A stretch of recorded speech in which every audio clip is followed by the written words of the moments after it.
Hello friends, എല്ലാവർക്കും good morning. അപ്പോൾ ഇഷ്ടമാത്രത്തിന് ഇന്നത്തെ ഒരു സൂപ്പർ ഹിറ്റ് വിശേഷത്തിലേക്ക് എല്ലാവർക്കും സ്വാഗതം.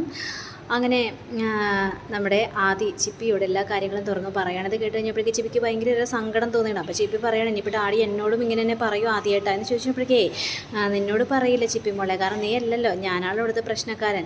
കാരണം അങ്ങനെയാണ് ആകാശ് അങ്കിള് ഡാഡിയോട് പറഞ്ഞിരിക്കുന്നത്. അപ്പോൾ ഡാഡിയുടെ മനസ്സിൽ അത് ഇരിക്കാത്തത് കൊണ്ടാണ് ഡാഡി എന്നോട് ഈ സത്യങ്ങൾ മുഴുവനും തുറന്നു പറഞ്ഞത്.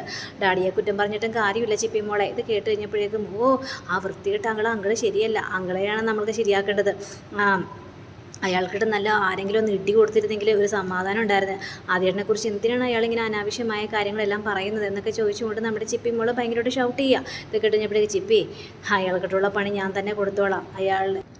അയാളെൻ്റെ മമ്മിയെ ഓരോ കാര്യങ്ങളും പറഞ്ഞുകൊണ്ട് വശത്താക്കി വെച്ചിരിക്കുകയാണ്. പക്ഷേ അയാൾ അങ്ങനെ വെറുതെ വിട്ടാൽ പറ്റിയില്ല ചിപ്പി. ഞാൻ ഏതായാലും ഡാഡിയോടൊന്ന് സംസാരിച്ചാലോ അതേട്ടെന്ന് ചോദിച്ചപ്പോഴേക്ക് വേണ്ട, ഡാഡിയോട് സംസാരിക്കുന്നത് വേണ്ട. പക്ഷേ ഞാൻ ആ കുഞ്ഞിനെ എന്തെങ്കിലും ചെയ്യുമെന്ന് തോന്നുന്നുണ്ടോ ചിപ്പി മോളെ? നിന്നെപ്പോലെ തന്നെയല്ലേ എനിക്ക് ആ കുഞ്ഞാവാ. എനിക്ക് 2 അനിയത്തിമാരല്ലേ. അപ്പം ഞാൻ ആ കുഞ്ഞിനെ എന്തിനെന്തെങ്കിലും ചെയ്യുന്നത്? അതൊക്കെ ഡാഡി പറഞ്ഞു കഴിഞ്ഞപ്പോഴേക്കും എനിക്കൊരു സങ്കടം തോന്നി. പക്ഷെ അതെല്ലാം ഞാൻ വിട്ടു. ഇനി ഞാൻ ആരെങ്കിലേക്ക് പോകാതിരുന്നാൽ പോരെ, എൻ്റെ ഭാഗത്തെ കാര്യങ്ങളൊക്കെ ഞാൻ ക്ലിയർ ചെയ്താൽ പോരെ എന്നും പറഞ്ഞുകൊണ്ട് നമ്മുടെ ആദ്യം അവിടെ നിന്ന് പോവാണ്. അപ്പോൾ ആദ്യയുടെ ആ ഒരു പറച്ചിൽ കേട്ട് കഴിഞ്ഞപ്പോഴേക്കും ചിപ്പി മോൾക്ക് ഭയങ്കര സങ്കടം തോന്നിയാണ്. പാവം ആദ്യേട്ടൻ്റെ മനസ്സ് എന്തോരം വേദനിച്ചിട്ടുണ്ടാവും അങ്ങനെയൊക്കെ പറഞ്ഞു കഴിഞ്ഞപ്പോഴേക്കും.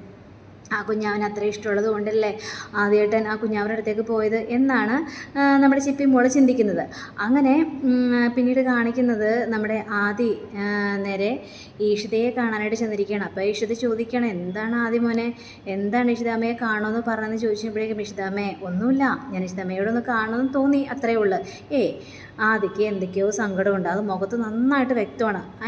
ഈഷിതാമ്മയോട് എന്തൊക്കെയോ കാര്യങ്ങൾ ആദിക്ക് പറയാനുണ്ട്. എന്താണെന്ന് വെച്ചാൽ പറ. ഒന്നുമില്ല ഈഷിതാമ്മേ, ചെറിയൊരു സങ്കടം, അത്രയേ ഉള്ളൂ. എനിക്കൊരു തെറ്റ് സംഭവിച്ചു പോയി എന്നിങ്ങനെ പറയുന്നത് നമ്മുടെ മഞ്ജിമ ഒളിഞ്ഞു നിന്ന് കേൾക്കുകയാണ്. അപ്പോൾ ഇത് കേട്ട് കഴിഞ്ഞപ്പോഴേക്കും തെറ്റ് സംഭവിച്ചു പോയി, ഇവനെ എന്ത് തെറ്റായിരിക്കും ചെയ്തിട്ടുണ്ടാവുക, ഇവനെ ഞാൻ ഇന്ന് വിടൂല എന്നാണ് മഞ്ജിമ ചിന്തിക്കുന്നത്. അപ്പോൾ നമ്മുടെ ഈശ്വര ചോദിക്കണം, തെറ്റ് സംഭവിച്ചു പോയെന്നോ? എന്ത് തെറ്റ്? അതിന് തിരുത്താൻ പറ്റൂലല്ലോ, തെറ്റ് സംഭവിച്ചു പോയി, അത്രയേ ഉള്ളൂ. ഇനി ആ തെറ്റ് പറഞ്ഞാലും അത് തിരുത്താൻ പറ്റില്ല. ഇനി ആ ഒരു തെറ്റ് സംഭവിക്കാതെ ഞാൻ നോക്കിക്കോളാം, അത്രയും എനിക്ക് പറ്റുള്ളൂ ഇഷിതാമ്മേ, എനിക്ക് അത്രയും പറയാനായിട്ട് പറ്റുള്ളൂ. ഇനി ഞാൻ കാരണം നിങ്ങൾക്കൊരു വിഷമമൊന്നും ഉണ്ടാകാനായിട്ട് പോകുന്നില്ല എന്നും പറഞ്ഞുകൊണ്ട് നമ്മുടെ ആദ്യം അവിടെ നിന്ന് പോയി കഴിഞ്ഞപ്പോഴേക്ക് ഇഷിതയ്ക്ക് കാര്യങ്ങൾ മനസ്സിലായി. മനസ്സിലായി നമ്മുടെ മഹേഷ് എന്തൊക്കെയോ അവനോട് പറഞ്ഞിട്ടുണ്ടെന്ന് ശരിക്കും മനസ്സിലാകുക തന്നെ ചെയ്യുകയാണ്. എന്തായാലും ഇതിങ്ങനെ വെറുതെ വിട്ടാൽ പറ്റില്ലെന്നൊക്കെ ഇഷിത ചിന്തിക്കുകയാണ്. അപ്പോൾ മഞ്ജിമയാണെങ്കിൽ ഈ ഒരു തക്കം നോക്കി അവൻ എന്ത് തെറ്റായിരിക്കും, അപ്പോൾ വലിയൊരു തെറ്റായിരിക്കും സംഭവിച്ചിട്ടുണ്ടാവുക. അവൻ എന്നെ കുറേ ബ്ലാക്ക് മെയിൽ ചെയ്യുന്നുണ്ടല്ലോ, ഇവനെ ഞാൻ ശരിയായി കൊടുക്കും, ഇവൻ്റെ തനി സ്വഭാവമൊക്കെ ഇപ്പോൾ പുറത്തിറങ്ങുകയാണ്, ഇനി ഇവന് നല്ല മറുപടി എനിക്ക് കൊടുക്കണം എന്നൊക്കെ പറഞ്ഞുകൊണ്ടാണ് നമ്മുടെ മഞ്ജിമ അങ്ങ് നിൽക്കുന്നത്. അങ്ങനെ ഇഷിത കുറേ കൂടെ മാറിക്കഴിഞ്ഞപ്പോഴേക്കും ഇഷിത നേരെ മഹേഷിനെ വിളിക്കുകയാണ്. ഡോക്ടർ ഇഷിത, എന്താ ഇഷിത ഇപ്പോൾ വിളിച്ചതെന്ന് ചോദിച്ചപ്പോഴേക്കും അതെ മഹേഷ് ഒരു തെറ്റ് ചെയ്തു. തെറ്റോ? ഞാനെന്ത് ചെയ്തെന്ന്? അല്ല, എന്നെ ഇന്ന് ആദ്യം കാണാൻ വന്നായിരുന്നു. ആദ്യം എന്നെ കാണാൻ വന്നിട്ട് എന്നോട് പറഞ്ഞു, ഞാനൊരു തെറ്റ് ചെയ്തു പോയി, ഇനി ആ തെറ്റ് ആവർത്തിക്കില്ല, അത് പരിഹരിക്കാൻ പറ്റാത്തൊരു കാര്യമാണ്, ഇനി നിങ്ങളുടെ മുന്നിലേക്ക് ഞാൻ ആ തെറ്റും ചെയ്തുകൊണ്ട് വരില്ല എന്നൊക്കെയാണ് അവൻ എന്നോട് പറഞ്ഞത്. അപ്പം തന്നെ എനിക്ക് തോന്നിയായിരുന്നു മഹേഷ് ഇന്നലെ അവനെ കണ്ടായിരുന്നല്ലേ, കണ്ടിട്ട് അവനോട് സംസാരിച്ചായിരുന്നല്ലേ. കിട്ടഞ്ഞപ്പോഴേക്കും എൻ്റെ ഇഷിത, എനിക്ക് അങ്ങനെ ഒരു അബദ്ധം പറ്റിപ്പോയി, അവനോട് ഞാൻ വേണ്ടാത്ത കാര്യങ്ങളൊക്കെ ചോദിച്ചു. എന്ത് പരിപാടിയാണ് മഹേഷ് കാണിച്ചത്, അങ്ങനെ ഒരു കാര്യം ചോദിക്കാൻ പാടില്ലായിരുന്നു. അവൻ്റെ മനസ്സ് എന്തോരം വേദനിച്ചിട്ടുണ്ടാവും. ആ മനസ്സിൽ ആ വേദന കൊണ്ടാണ് അവൻ എൻ്റെ മുന്നിലേക്ക് വന്നത്. അതുകൊണ്ടാണ് അവൻ അങ്ങനത്തെ കാര്യങ്ങളെ മുഴുവൻ എന്നോട് ചോദിച്ചു. ഞാൻ അവൻ്റെ മുന്നിൽ ചൂളിപ്പോയായിരുന്നു. മഹേഷ് അങ്ങനെയൊന്നും ചോദിക്കാൻ പാടില്ല, സ്വന്തം അച്ഛനല്ലേ, മകൻ്റെ വേദന മനസ്സിലാക്കാൻ പാടില്ല എന്നൊക്കെ പറഞ്ഞപ്പോഴേക്കും അവൻ ഓരോരോ മറുപടികളും എന്നോട് പറഞ്ഞു കഴിഞ്ഞപ്പോഴേക്കും എനിക്ക് അവൻ്റെ മുന്നിൽ മറുപടി ഒന്നും പറയാനായിട്ട് ഉണ്ടായിരുന്നില്ല, എനിക്ക് അങ്ങനെയൊക്കെ സംഭവിച്ചു പോയി, അത് വിട്ട് കളഞ്ഞേര് എന്നൊക്കെ ഇങ്ങനെ പറയുകയാണ്. എന്നിട്ട് കഴിഞ്ഞപ്പോഴേക്കും ഇല്ല, ഏതായാലും അത് വിട്ട് കളയാനായിട്ട് ഞാൻ തയ്യാറല്ല മഹേഷേ. കാരണം ഇനി മഹേഷ് ആദ്യയെ കാണണം, ആദ്യയെ കണ്ടിട്ട് മഹേഷ് സംസാരിക്കണം. ഞാനീ കൂടുതലുണ്ടെന്ന് പറയണ്ട, ഞാനൊന്നും അറിയാത്ത ഭാവത്തിൽ നടന്നോളാം. പക്ഷേ അച്ഛനും മകനും തമ്മിലുള്ള ആ ഒരു ബോണ്ട് എപ്പോഴും ഉണ്ടായിരിക്കണം. അതുകൊണ്ട് തന്നെ നിങ്ങൾ തമ്മിലുള്ള ആ ഒരു സംശയം ഇതൊക്കെ മാറ്റിക്കളയണം, നിങ്ങൾ വീണ്ടും അടുക്കുക തന്നെ ചെയ്യണമെന്നൊക്കെ പറയുകയാണ്. ശരി, എൻ്റെ മോനെ 100ൽ 101% പെർഫെക്റ്റ് ആണെന്ന് എനിക്ക് മനസ്സിലായി. അവൻ ആ കുഞ്ഞിനെ ഒന്നും ചെയ്യില്ല, അതെനിക്ക് പൂർണ്ണ വിശ്വാസമുണ്ടെന്നും പറയാണ്. മഹേഷ് അവനൊന്നും ചെയ്യില്ലെന്ന് എനിക്കും അറിയാം. പക്ഷെ ആകാശ് ഓരോ കാര്യങ്ങളും പറഞ്ഞുകൊണ്ട് ഇത് പരുത്തതല്ലേ. അപ്പം നമുക്ക് കൂടുതലൊന്നും പറയാനായിട്ട് പറ്റില്ലല്ലോ. ആ ഒരു കാര്യം ആദിയോട് പോയി ചോദിക്കണ്ടെന്ന് ഞാൻ പല പ്രാവശ്യം പറഞ്ഞതല്ലേ. ശരി, ഇപ്പം നീ പറഞ്ഞതുപോലെ തന്നെ ഞാൻ ആദിയെ കാണാം, ആദിയോട് കൂളായിട്ട് സംസാരിക്കുകയും ചെയ്യാം. അവൻ്റെ മനസ്സിൽ ആ ഒരു സങ്കടമൊക്കെ ഞാൻ മാറ്റിയെടുത്തോളാം. എന്താ അതുപോലെ എന്നൊക്കെ ചോദിച്ചപ്പോഴേക്ക് തീർച്ചയായിട്ടും അത് വേണമെന്നും പറഞ്ഞുകൊണ്ട് അവിടെ ഫോൺ കട്ടാക്കുകയാണ്. പിന്നീട് കാണിക്കുന്നത് നമ്മുടെ ആദി ബുക്കല്ല ഇങ്ങനെ ഒതുക്കി വെച്ചുകൊണ്ടിരിക്കുകയായിരുന്നു. ആ സമയത്താണ് മഞ്ജിമ അങ്ങോട്ട് കയറി ചെല്ലുന്നത്. എടാ ചെറുക്കാ, എന്താ മഞ്ജിമപ്പേ, എന്താ പെട്ടെന്ന് ഇങ്ങോട്ട് കയറുന്നതല്ല, ഭയങ്കര ദേഷ്യത്തിലാണല്ലോ.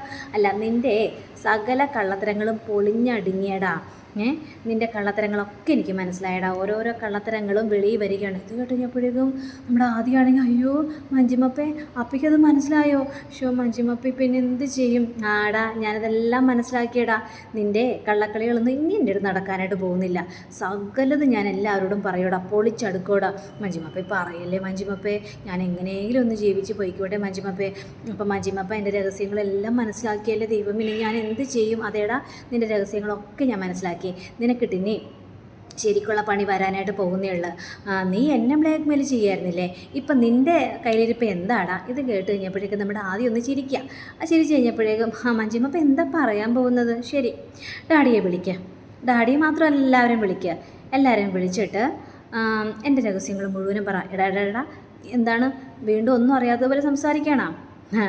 എടാ, നിൻ്റെ രഹസ്യങ്ങൾ മുഴുവനും ഞാൻ തുറന്നു പറയടാ. എന്നാൽ പറയുന്നേ, രഹസ്യങ്ങൾ മുഴുവനും പറ. പക്ഷേ ഞാൻ എന്ത് തെറ്റാണ് ചെയ്തതെന്നും കൂടി അവരുടെ മുന്നിൽ തെളിയിക്കണം മഞ്ജിമപ്പ. അങ്ങനെ തെളിയിക്കണം. പക്ഷേ വേറൊരു കാര്യം കൂടി ചിന്തിക്കണം. അങ്ങനെ തെളിയിക്കാൻ പോകുമ്പോൾ അവിടെ തെളിയിച്ചില്ലെങ്കിൽ മഞ്ജിമപ്പയുടെ എല്ലാ രഹസ്യങ്ങളും ഞാൻ എല്ലാവരുടെ മുന്നിൽ പറയും. നീ എന്നെ ബ്ലാക്ക് മെയിൽ ചെയ്യേണ്ട ആവശ്യമൊന്നുമില്ലെന്ന് ഇങ്ങനെ പറഞ്ഞു കഴിഞ്ഞപ്പോഴേക്കും ഞാൻ ബ്ലാക്ക് മെയിൽ ചെയ്യുന്നില്ല, ഉള്ള കാര്യങ്ങൾ മുഴുവനും ഞാൻ പറഞ്ഞതാണെന്നൊക്കെ ഈ ആദ്യം പറയുകയാണ്. മഞ്ജിമപ്പ ഒളിഞ്ഞിരുന്ന് കേൾക്കുമായിരുന്നല്ലേ ഞാൻ ഇഷിതമ്മയോട് പറഞ്ഞത്. പക്ഷേ സത്യത്തിൽ അതെന്താണ് സംഭവമെന്ന് മഞ്ജിമപ്പയ്ക്ക് മനസ്സിലായില്ല. അതുകൊണ്ടാണ് ഇപ്പോൾ തുള്ളി എൻ്റെ മുന്നിലേക്ക് വന്നിരിക്കുന്നതെന്നൊക്കെ അവിടെ പറയുക. അപ്പം മഞ്ജിമയ്ക്ക് പണി പാളിപ്പോയൊരു അവസ്ഥയിലായി പോവുകയാണ്. മഞ്ജിമപ്പേ വിളിക്കുന്നേ, ഡാഡിയേയും വിളിക്കുക, എല്ലാവരെയും വിളിക്കുക. എന്നിട്ട് എൻ്റെ രഹസ്യം മുഴുവൻ പറ. അത് കേൾക്കാൻ വേണ്ടി ഞാൻ തയ്യാറായിട്ട് നിൽക്കുകയാണ്. പക്ഷേ മഞ്ജിമപ്പയുടെ പണി അപ്പോഴേക്കും കഴിയും. ഇത് കേട്ട് കഴിഞ്ഞപ്പോഴേക്കും നമ്മുടെ മഞ്ജിമയാണെങ്കിൽ അയ്യോ മോനെ ആദി, വേണ്ട ഞാൻ തന്നെ പോയി പറയാം. അയ്യോ മോനെ ആദി, ചതിക്കല്ലേടാ, ഞാനിപ്പോൾ അയാളെ കാണാറ് പോലും ഇല്ലടാ. കാണാറില്ലേ? അത് സാരമില്ല, എന്നാലും ഞാൻ പോയി പറയും. എൻ്റെ ഫോണിലെ എല്ലാ റെക്കോർഡുകളുണ്ട്, എല്ലാ തെളിവുകളുണ്ട്. അതുകൊണ്ട് ഞാൻ പോയി പറഞ്ഞോളാം മഞ്ജിമപ്പേ. മഞ്ജിമപ്പ ടെൻഷൻ അടിക്കാതെ. വേണ്ട അങ്ങനെയൊന്നും പറയില്ലേടാ. എടാ, ഞാൻ ഈ വീടിന് പുറത്തൊന്നും ഇനി ഇറങ്ങാൻ പോണില്ല, ഈ വീടിൻ്റെ ഉള്ളിൽ തന്നെ ഇരിക്കുള്ളൂ. ഞാൻ ഒരു തെറ്റ് ഞാൻ ചെയ്യില്ലടാ. പൊന്നുമോനെ നീ പറയില്ലടാ. ശരി, ഞാൻ പറയുന്നില്ല. അങ്ങനെയാണെങ്കിലേ എനിക്ക് ഒരു ഗ്ലാസ് ചായ ഇട്ടുണ്ട് വാ മഞ്ജിമപ്പേ. എടാ മോനെ, നിനക്ക് ഇപ്പം തന്നെ ചായ വേണോടാ? തീർച്ചയായിട്ടും എനിക്കിപ്പം തന്നെ ചായ വേണം. മഞ്ജിമപ്പ പോയി ചായ ഇട്ടിട്ട് വന്നേ, ഇനി കൂടുതൽ സംസാരമൊന്നും വേണ്ട എന്ന് പറഞ്ഞുകൊണ്ട് മഞ്ജിമയെ പറഞ്ഞു വിടുകയാണ്. അങ്ങനെ ആദ്യം ഒരു കൂസലില്ലാതെ ആ ബുക്കുകളെല്ലാം അടക്കി വെക്കുകയാണ്. പിന്നീട് കാണിക്കുന്നത് നമ്മുടെ അമ്മാവനെയാണ്. അപ്പോൾ സുമിതയുടെ അമ്മാവനെ. അപ്പോൾ അമ്മാവനെ ഈ വക്കീൽ കാണുകയാണ്. വക്കീൽ കണ്ടിട്ട് വിശേഷങ്ങളെല്ലാം ചോദിക്കുകയാണ്. എന്ത് വിശേഷം എൻ്റെ വക്കീലെ? എൻ്റെ സുമിതയ്ക്ക് എന്ത് പറ്റിയെന്ന് അറിഞ്ഞാൽ മാത്രമേ എനിക്ക് സമാധാനം ഉണ്ടാവുള്ളൂ. അങ്ങനെയാണെങ്കിൽ സമാധാനത്തോടെ എനിക്ക് മരിക്കാമല്ലോ. എൻ്റെ മോൾക്ക് ഒന്നും പറ്റില്ലെന്ന് അറിഞ്ഞു കഴിഞ്ഞിട്ടുണ്ടെങ്കിൽ എനിക്ക് സമാധാനമായി. ഇതൊക്കെ കേട്ട് കഴിഞ്ഞപ്പോഴേക്കും ഏതായാലും അമ്മാവാ, കോടതിയിലേക്ക് ഞാൻ അപ്പീൽ ചെയ്തായിട്ടുണ്ട്. ഇനി എപ്പോൾ വിളിച്ചാലും അമ്മാവൻ വരണം. അപ്പോൾ ആരാണെന്ന് എന്താണെന്നൊക്കെ ചോദിച്ചു കഴിഞ്ഞാൽ കറക്റ്റ് ഡീറ്റെയിൽസ് മുഴുവനും പറയുകയും ചെയ്യണം.